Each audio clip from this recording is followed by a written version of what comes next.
Polri bersama Kementerian Pertanian menggelar rapat koordinasi dalam rangka mempercepat swasembada jagung nasional melalui program tanam jagung 2025.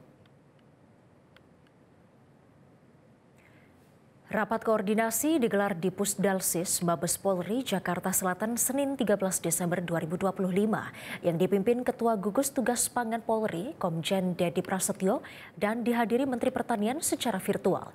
Rapat koordinasi ini juga diikuti oleh seluruh Kapolda, Kapolres, dan juga pemerintah tingkat kabupaten, kota di seluruh Indonesia, dan dihadiri oleh Menteri Pertanian Andi Amran Sulaiman secara virtual. Dalam sambutannya, Amran Sulaiman menyampaikan terima kasih kepada Polri atas dukungan, bantuan, dan kontribusi Polri untuk mencapai swasembada dalam waktu secepat-cepatnya dan sesingkat-singkatnya sesuai dengan perintah Presiden Prabowo. Sementara itu, Komjen Dedi Prasetyo mengatakan tanam jagung serentak ini merupakan upaya Polri dalam mendukung asta-cita Presiden Prabowo Subianto dalam ketahanan pangan.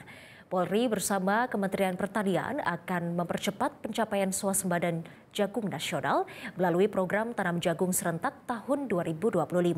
Program ini memanfaatkan lahan perkebunan dan lahan kering di berbagai wilayah Indonesia dengan target total tanam sebesar 1,7 juta hektar.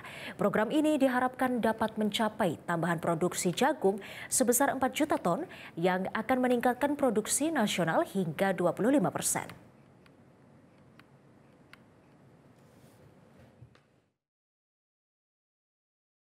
Jelajahi cara baru mendapatkan informasi. Download Metro TV Extend sekarang.